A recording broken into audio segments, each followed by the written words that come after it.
Hey, quick heads up before the review. I spoil everything, and I mean everything. This review is basically half walkthrough, so if you don't want to be spoiled, skip to this time up here, somewhere, just to get my overall opinion and my recommendation on this game. Also, this is an M-rated game, and while I try and keep this show pretty clean, I'm going to be discussing matters that include violence, cursing, sexual innuendo. I can't go through and edit out every bad word that comes up on screen, so keep that in mind before going on ahead. And without further ado, enjoy the review. It's taken me 3 long years, but I think I finally discovered how to plunge Dallen into utter despair. I'll use his beloved visual novels against him. No matter how hard he struggles, he will never be able to resist the clutches of a quirky Japanese visual novel. You do realize this is a reference to a 3-year-old review that had a reference to an even older review, right? And no one actually understands what you're On the off chance that some of you did see my 3-year-old Fading Hearts review, you'll remember that it was one of the first traditional visual novel experiences that I ever had. The other less traditional ones being Ace Attorney and 999. In that time, I've sort of developed a taste for, over-the-top, point-and-click visual novels with sci-fi mystery elements. I admit it's a niche enjoyment, but just look at this list here. Anyway, so I asked myself, how do you beat a dating sim turn magical girl time travel story? Just one word.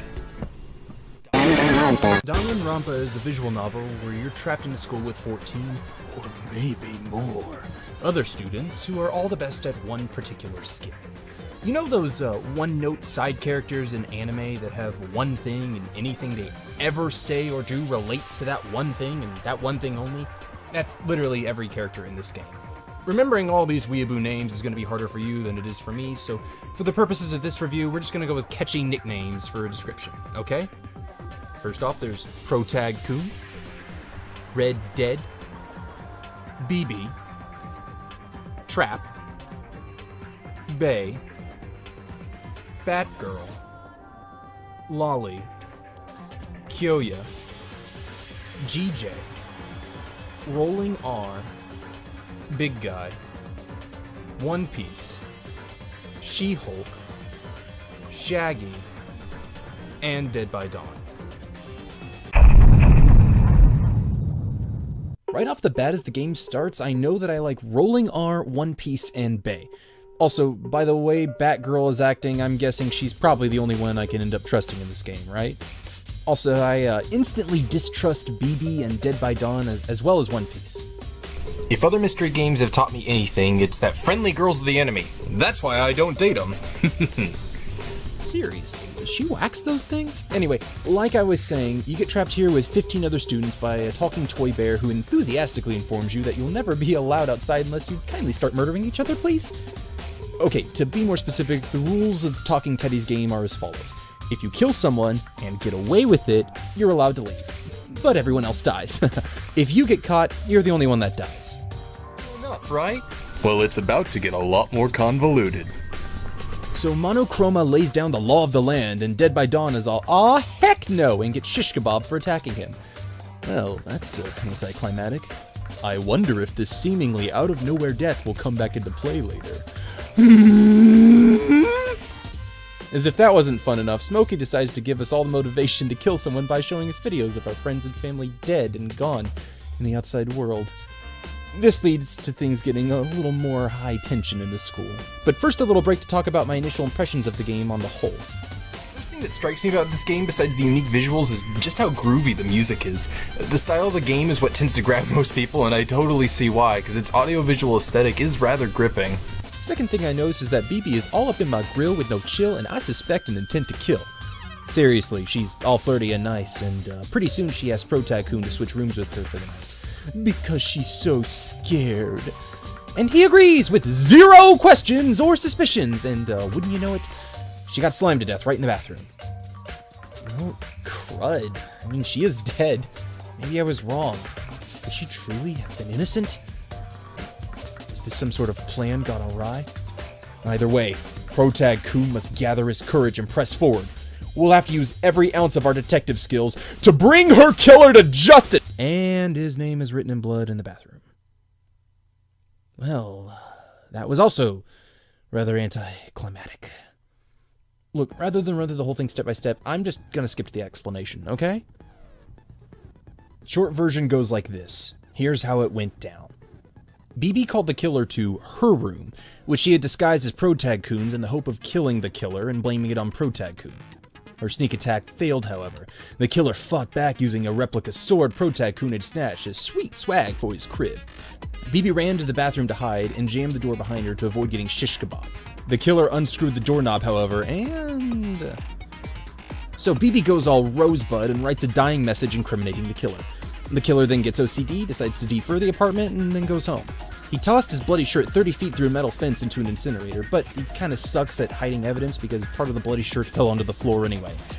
In the end, all this proves that the killer could only be the ultimate baseball star, Red Dead. One DDR battle later, and I've convinced everyone I'm right. See? It all makes perfect nonsense! Also, why does Protag Coon just have a lint roller laying around his room?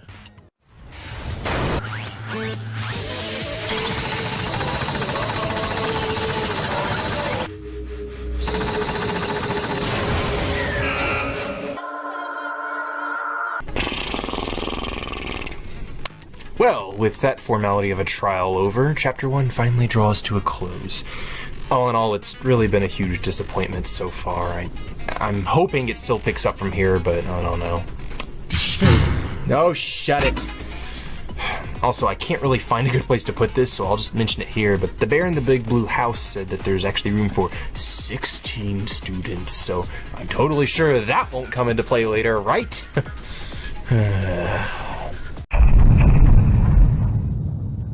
Nobody does anything interesting for a couple days. I mean, they bicker about tea, Trap doesn't want to go swim, Kyoya goes missing for like 2 seconds, but it turns out he's just reading the library, openly admitting to plotting our deaths. I mean, you know, just boring high school stuff, am I right? Side note, I think he needs to work on smiling. Anyway, Rolling R is suddenly being super nice to everyone, especially Trap. It would be a shame if something came to ruin that. Right after that, Rolling R and Bae get into an argument and decide to have the straightest, least gay confrontation ever in order to settle this, by sitting in a hot sauna sweating together until one of them gives out, and the next morning they actually are gay for each other. Which just proves my theory that sweat is actually a government hormone designed to turn you homosexual. Another side note, GJ has a huge crush on Kyoya. That's just kind of a running theme in this chapter. Turns out an open declaration of his intent to kill us is what really gets her engine revving. Ugh. The bear said he's going to reveal all our darkest secrets if we don't start murdering each other soon, so... chop chop. Oh. Literally. Protag Coon's secret is that he wet the bed until 5th grade, and suddenly I'm having flashbacks to Psychology 101, where they talk about how most serial killers are actually bedwetters until late in life.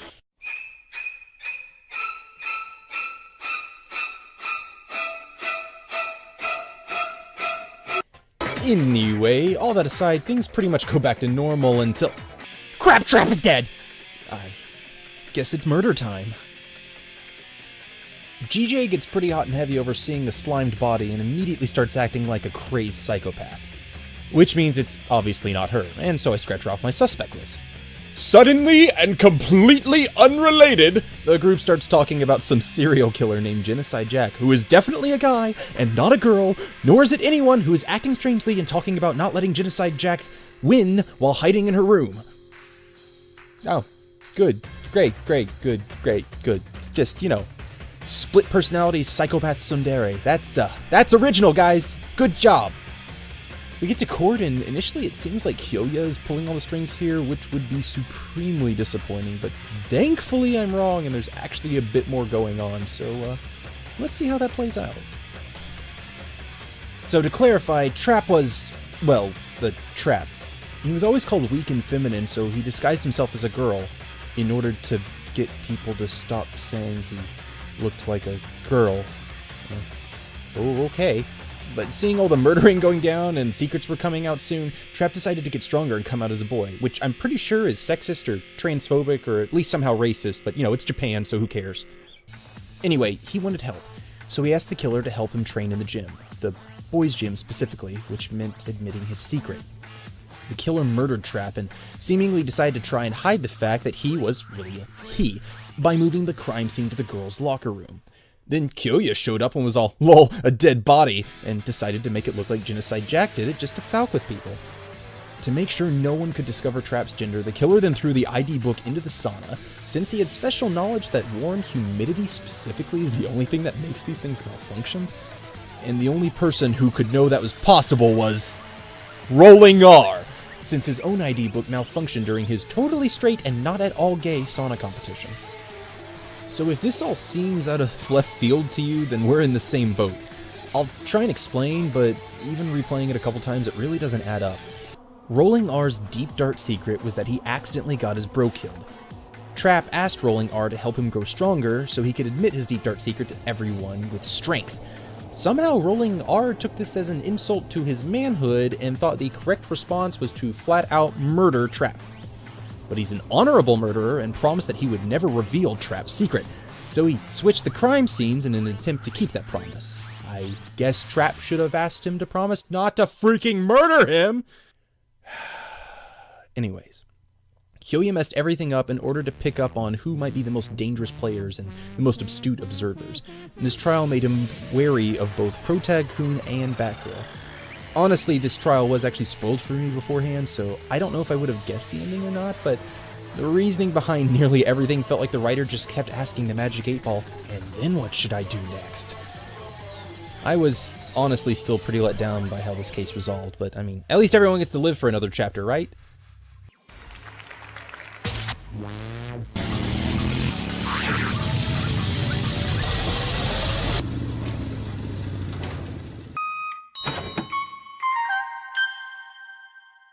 Oh, except Rolling R. We start Chapter 3 like any good tale of intrigue and mystery, with a panty shot. Seriously, I feel a little insulted by this, but let's just move on. One Piece decides to go on a night escapade and runs into Trap's ghost, then promptly runs away and doesn't investigate any further. Nice. Look, it's at this point of the game that I'm realizing how few likable characters remain.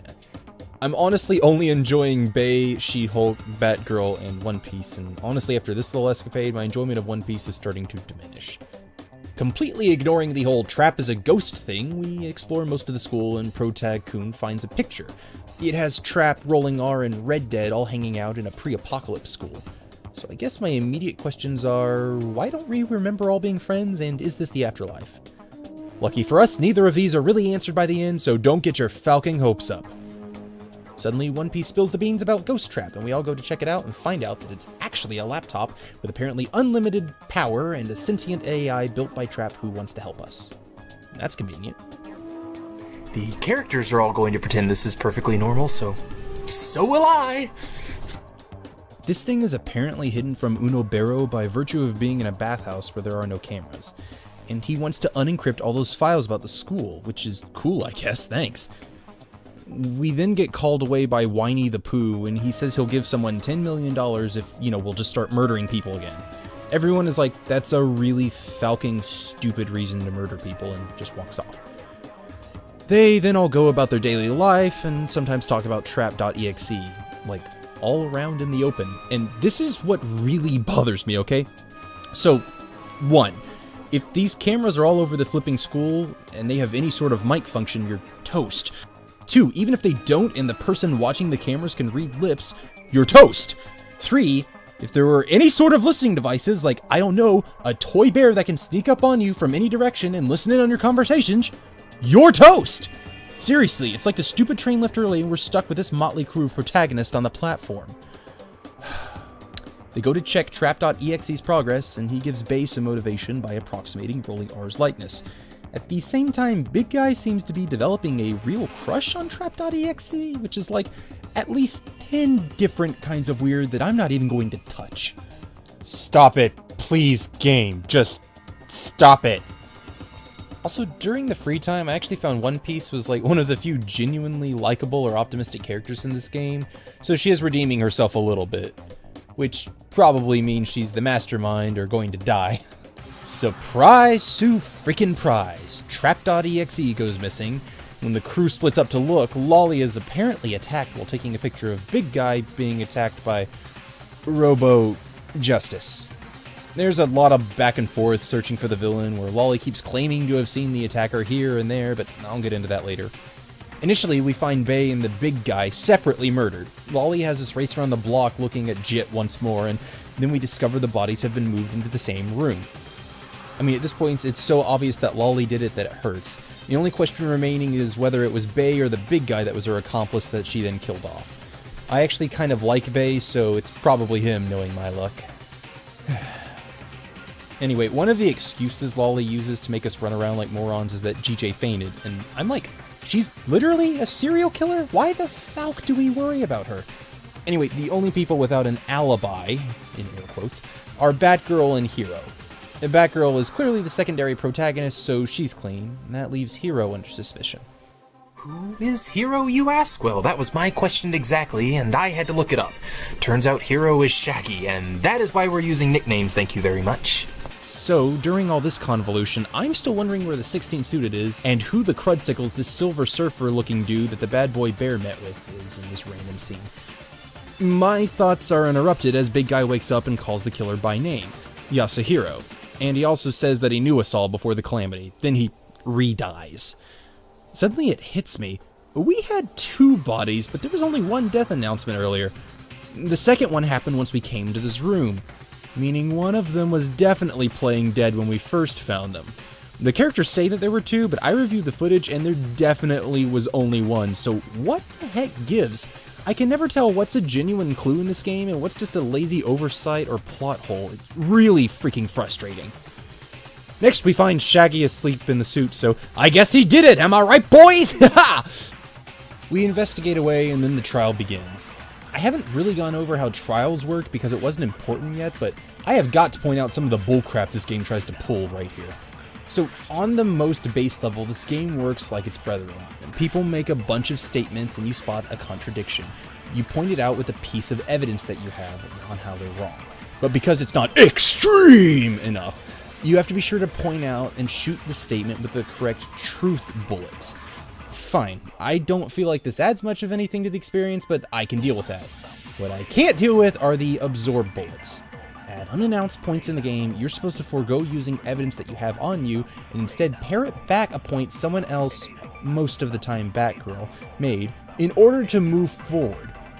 This turns the case into a complete mess of trial and error rather than using any sort of logic-based puzzles. For example, there comes a point in the trial where they say Bay was killed before Big Guy. I know that's false because I've got a piece of evidence that his wristwatch was broken during the attack and reveals the time of death was in fact before Big Guy's. So I shoot this evidence out and game over. What the game wants me to do is parrot back what someone else says about how the hammers were out of order, and then they ask how I know that, and only then am I allowed to bring up the broken watch. This kind of stuff is maddening because I understand the contradiction, but the game doesn't specify which piece of evidence it will allow to break the statement.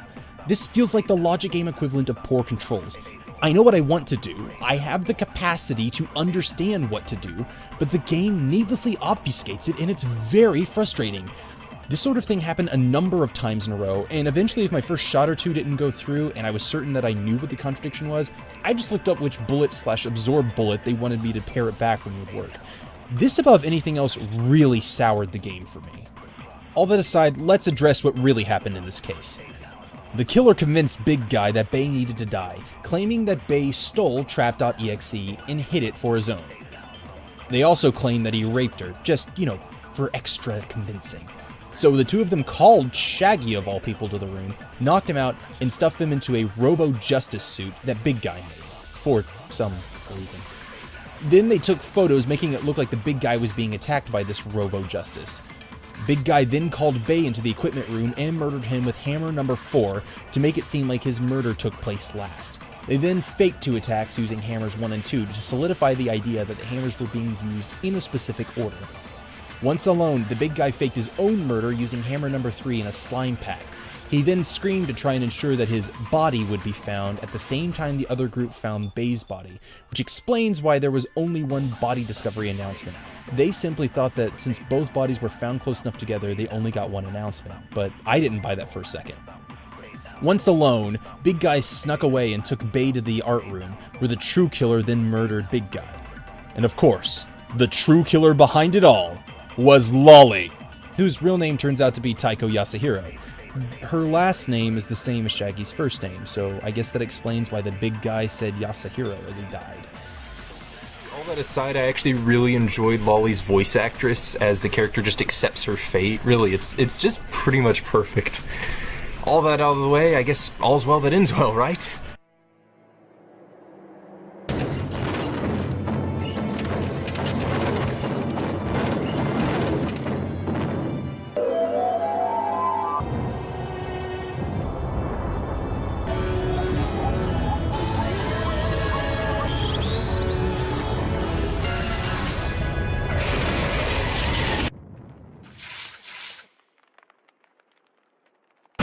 Oh, right. Before the chapter ends, Batgirl lets me know she trusts me enough to share that she found a secret passageway. I go to investigate and...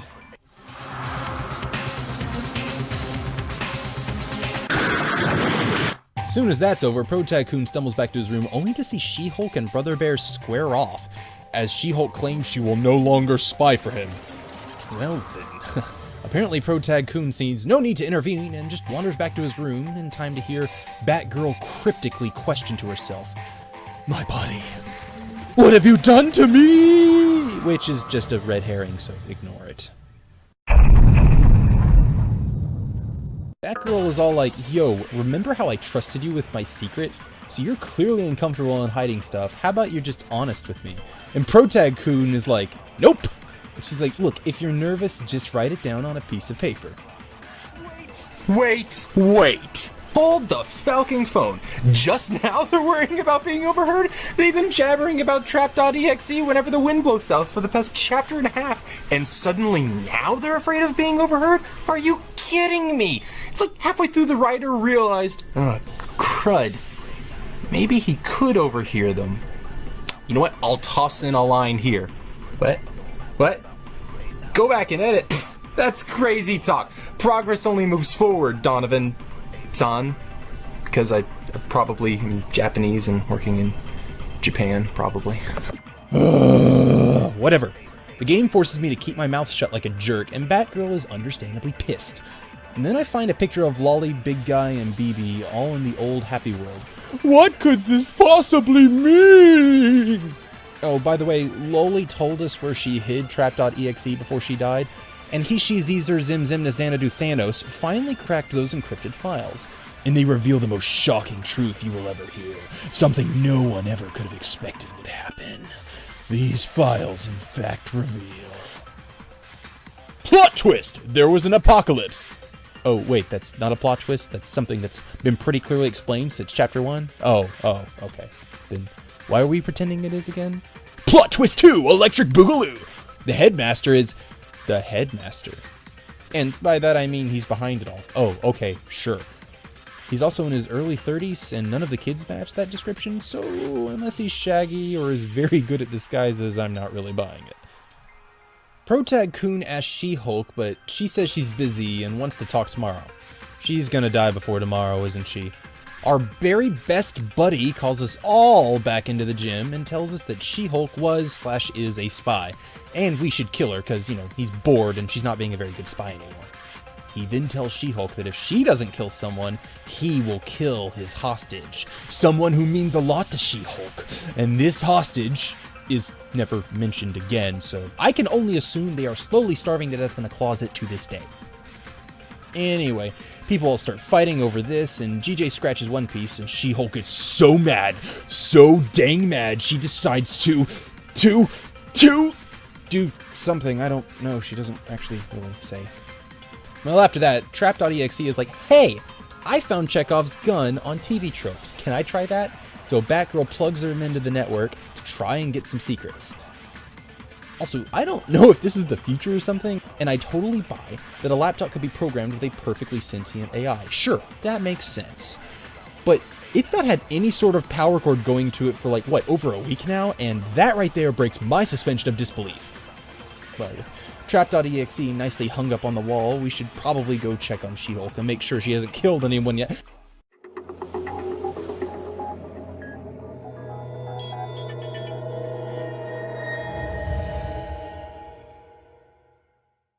Oh.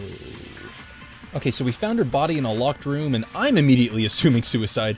One Piece is also acting weirdly aggressive, so I'm gonna say right now she's probably involved, but I don't think she did it. Oh. see, that's funny. see, that's funny because you're referencing a game I actually wish I was playing. I see what you did there. We investigate, but it's almost 100% unimportant red herring, so I'm just gonna skip to the trial. The only important thing is One Piece is acting way suspicious, so I wonder if she's somehow involved in the cover-up, or if they'll actually have the patience to let some of these clues and foreshadowings roll over into another case. By the way, the backgrounds are like Egyptian hieroglyphs now? How long have the backgrounds been changing? Has it been doing it this whole time and I just now noticed? Well, I'll be... Again, I know I'm overplaying this, but I constantly run into the problem of knowing what the contradiction is, but multiple bullets could actually be used to show it. It's another slog of trial and error until I give up and look which one of these 7 completely legitimate options is the specific one the game makers had in mind. These trials are the very opposite of well-designed. Enough delay though. It's time for the main event. So the murder went down like this. She-Hulk invited 3 random people to try and see if they could reach an agreement. Kyoya, Shaggy, and GJ. GJ went earlier and hid in a locker because she's a creeper. Shaggy showed up and had a panic attack and decided to kill She-Hulk. He then tried to frame GJ by writing her name in blood on a nearby magazine. GJ tried to cover that up, but then She-Hulk woke up, not being dead yet. GJ had a panic attack and tried to kill She-Hulk and then ran for it. She-Hulk woke up again and was like, you know what, Falcon. So she walked the room, took some poison, and killed herself. One Piece figured out what was going on for the rest of us and got so pissed she wanted us all to die. So she messed up the crime scene while no one was looking, hoping to throw off the investigation and get us all killed. Good job! We get a suicide note from She-Hulk saying she hoped her own death would end the fighting and warns that Monokuma did something to our bodies! Could you please be more vague?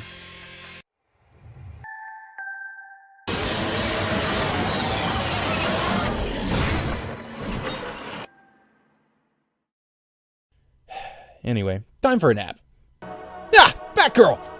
She uses me as a distraction for Pedo Bear and then reveals the name of the 16th student, and that is... Akane Kurashiki. JK.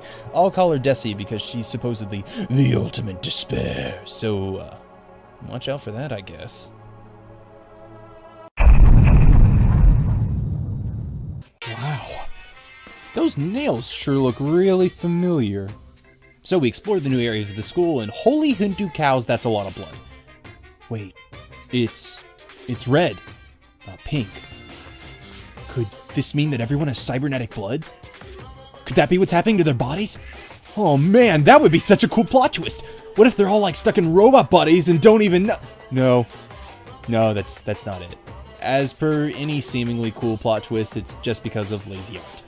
The actual body plot twisting will come up later, but it's barely a plot twist and it's dumb as dumb gets. What the crud? Plot twist! Again.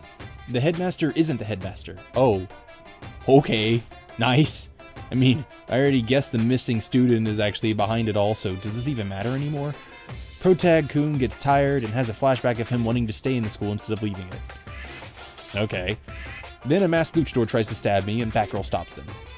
Side note here, but the body shown in the preview had these long red nails, and this one doesn't, so clearly they're not going to be the same person. Side note to the side note, Dallen from the future actually just realized the fact that there are no nails is a lazy art error, despite the fact that I was right about them being different bodies. So the other guys get bored and start taking apart the big bad bear. Then, because they're on a roll, we decide to break into the chairman's office. Which, wasn't it already unlocked yesterday? Because that's how Batgirl got the info on Desi. Whatever, there's more holes than plot in this game at this point, so let's just keep going.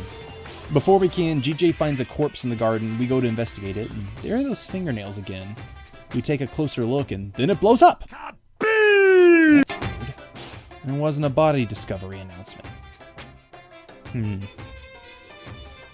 The artist formerly known as Monokuma informs us that this is basically the latest reality TV craze, and hopes it brings as much despair to the world as The Hunger Games. The fictional book, not the event within the fictional books. Look, it was a bad series, okay? Finally, the body discovery announcement goes off, like way falcon late. What's up with that? Everyone thinks that the body is Batgirl, but those nails don't lie. Unless it's like more lazy art. Screw you, it's Dead by Dawn or my name isn't Dallen. And if we're bringing back Dead by Dawn's corpse, then that means her death was also a red herring. Either fake or body swap. I had my suspicions from the start, but now I'm positive it's one of those two in this case. Well, time to prove myself right. Again. Aw, man. This is some kick-butt music. So, we get a bunch of random facts, some true, some misleading. Important thing is wounds on the corpse are consistent with Dead by Dawn's death, though no one will mention that. Everyone is still convinced that the body is Batgirl, but I never entertained that thought for a second. It's honestly insulting. The corpse doesn't match at all. The corpse does, however, perfectly match the dimensions of Desi. The Bernstein Bear confirms that it is in fact Desi who died. Which means for whatever reason, Desi was dressed up as Dead by Dawn in the beginning. So, is the real Dead by still out there? Or was she killed before that? The only other option for the true villain is One Piece, and there's been no proper foreshadowing for that. But on the other hand, this game hasn't had any proper foreshadowing for anything, so I wouldn't put it past it. Batgirl shows up, a bit late, and we all go to Neon Casino Trial. Okay, I know this is the third time in a row, but I cannot get over how badly these trial sessions are made. Another example of this is as follows. Protag-kun is under suspicion because his knife was in the corpse when it was found. I counter with the fact that the wound wasn't bleeding, so obviously it was another weapon that killed the person other than my knife. Wrong! Game over!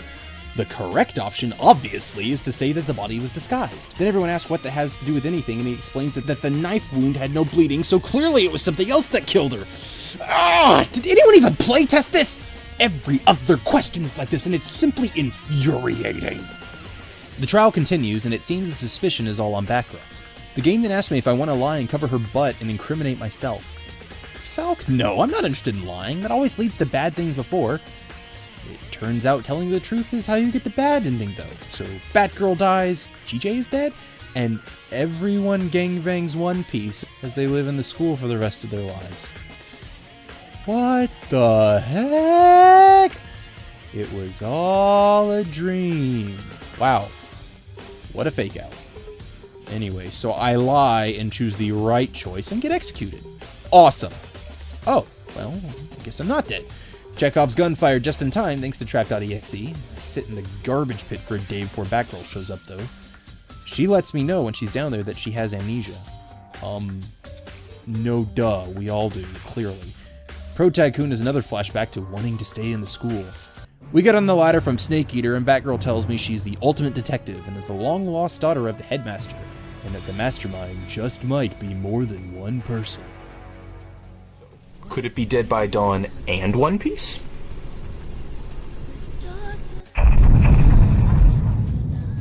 The final chapter starts, and I'm left thinking there are really only three options left for how this turns out. The most surprising twist would be that One Piece is behind it all. I mean, there's been literally no setup for that, but she's also the only person without some dark secret so far in the game. Beyond that, there's the option that Dead by Dawn switch places with Desi. There's been very little explanation as to how a model would have the ability to take over a school and cause the apocalypse, but honestly, that body swapping thing has yet to be explained, and Dead by Dawn is clearly still alive somewhere. It's just a question of whether or not she's the head honcho. I suppose finally there's an option for something completely out of left field, like there was a second AI behind it all. I mean, that would be really dumb, but this game has run headlong into really dumb so far, so I wouldn't put it past it. Basically, after this, Batgirl bluffs her way into one final showdown with the Mastermind. We have to answer all the school's mysteries and escape, and if we fail, we get killed on the spot. So we go to the headmaster's secret office using Batgirl's name and find a wrapped box. I bet it's a head. Close enough. We confirmed the person controlling the bear is one of the students, and everyone is locked out of the room except for Deadby, who's supposed to, be dead. But wait! Oh wow! This morgue shows only 9 bodies have been stored. So, one has obviously been reused as a corpse, further confirming my theory. Mondo Kuma Brovinsky invites us all to the gym to give us another red hair.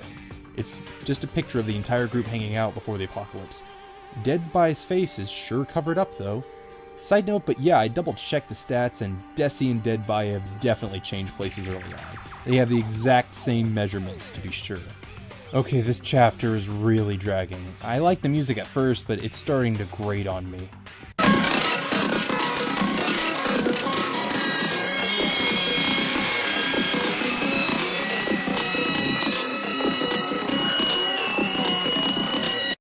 I'm also becoming acutely aware of how much the walking around is just pure padding. You can never go anywhere except for exactly where the game wants you to, at the time it wants you to, in the order it wants you to. This would have worked better and faster as a menu system. Okay, my patience is starting to wear thin. I found a tape of us all agreeing to live here forever. Dude, that's Protag Kun's dad. Like, they look exactly the same. What could this mean? Guess it's time for a trial. During the trial, everyone has their pictures of Deadby's face covered. This finally convinces them what I've been saying all along, that Deadby is behind it all. We were all friends from before and forgot. So, let's break it down. Desi and Deadby switched places while the real Deadby went into hiding, and killed Desi, her twin sister. Then later, Deadby needed a body to set up a fake murder so she could execute Batgirl, who had been causing her a lot of trouble. She then attacked Protag Kun to make it seem like Desi was still around, and then put the mask on Desi's corpse and kaboomed it all over the place, to cover any evidence that Desi had pretended to be Deadby at the start. So the true mastermind all along was Deadby. How did she set this all up? Not explained. Why did she do it? Because she has a despair fetish. Does any of this make any sense? No. So, Deadby offers everyone a chance to live in peace away from the apocalypse if they just murder Protag Kun. He shoots a bunch of bullets in the form of dramatic friendship speeches about hope, and they all agree not to murder him and go outside. Deadby kindly sees herself out.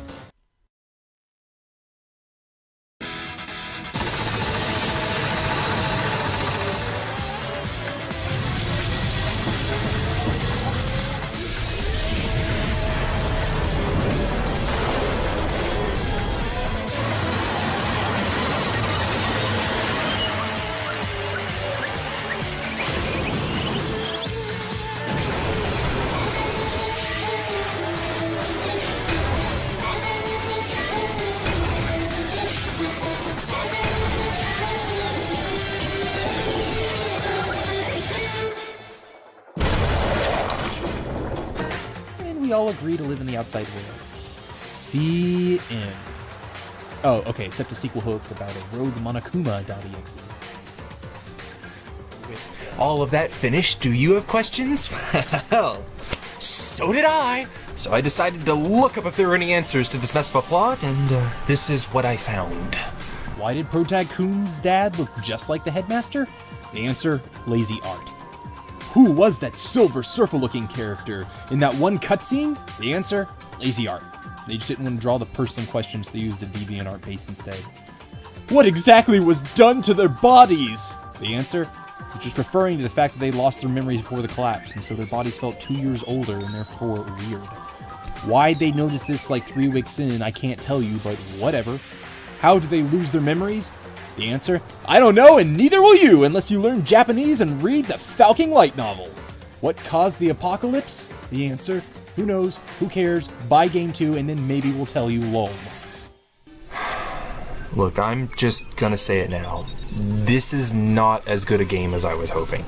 It is the very definition of style over substance. Not a single plot development actually caught me by surprise. I honestly felt coddled and babied the whole way through. The plot is inconsistent as heck, and it's constantly making its own rules and breaking them just based on how it feels that day. The worst offender of all is the characters were totally unlikable and unmemorable. They were one-note characters whose entire existence rotates around a single feature that's never expanded upon. The creators seemed to hope that the eclectic Yu-Gi-Oh-like designs would make up for the complete lack of interesting writing, but honestly, it wasn't enough. Rather than getting me pumped for sequel, I feel a sense of dread knowing I'm gonna have to drudge through another one of these games to get any sort of answers. Maybe I'm being too harsh, though. I have been spoiled by brilliant series like the likes of Professor Layton and Phoenix Wright and, of course, Zero Escape. Honestly, this game isn't bad per se, it's just a huge letdown compared to those masterpieces. It did have some interesting things to offer, though, so all in all, I guess I don't really regret my time with it. But I also can't recommend it to anyone except people like me who are starving for, you know, a mystery point-and-click visual novel type game. And there really is a niche market, so we just kind of have to take what we can get. If you've already played through all those other series I mentioned and are still starving for more, this game, all in all, is pretty harmless. And people say the sequel's even better than the original, so I can only hope, honestly, because, I already bought it. I at least hope it'll be more outlandish. I've given up hope of it actually being clever, so, you know, maybe the sequel can go full stupid and give me some of that so bad it's good entertainment. As for the original, it just barely gets a 3 out of 5 for me. There's nothing outstanding here, but what it lacks in interesting characters and compelling plot, it tries to make up for in truly unique and engaging audio-visual presentation. I still have the music stuck in my head. There's still a lot to enjoy here, honestly. I can't stress that enough. I think I get why a lot of people do like this series. Just the things that I like about a mystery game are evidently very different from what the general populace likes about them. To me, likable and relatable characters are king, and excellent foreshadowing that I don't even notice until the second time through is what would be a close second. But honestly, out of the surviving members, I mean, you've got a blank slate, a generic brooding anti-hero who's willing to let you die. One of them had a temper tantrum and decided murder-suicide was the best way to deal with her hormones. You had a guy that jumped straight to cold-blooded murder when he panicked and was a dunce besides. One guy honestly spent the entire game proclaiming he plans to kill you, and then all that's left is a literal serial killer. On top of that, I did guess all the major mysteries well ahead of time, very often over an hour before the reveal. So, for me personally, in the two categories that mattered the most, it failed. Add to that some really clunky gameplay that turns trials into more of a trial and error situation than any sort of logic puzzle. You've got a game that really did fail to grab me. But on the flip side, I have been starved for more of games like this.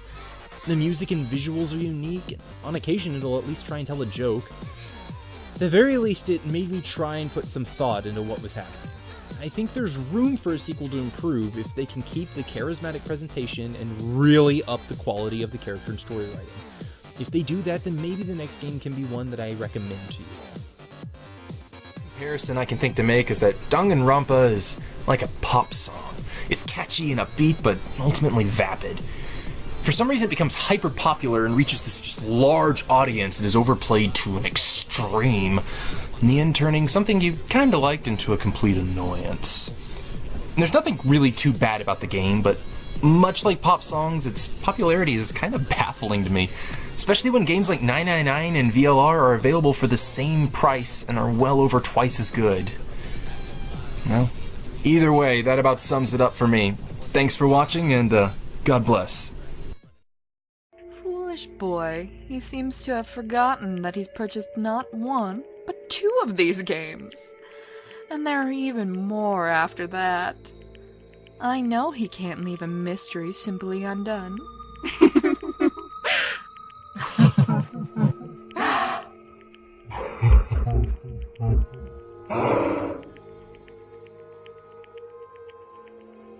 Life trying to beat death. Walking in line between hope and despair. Running from the truth, but it's already here. Told so many lies, I don't know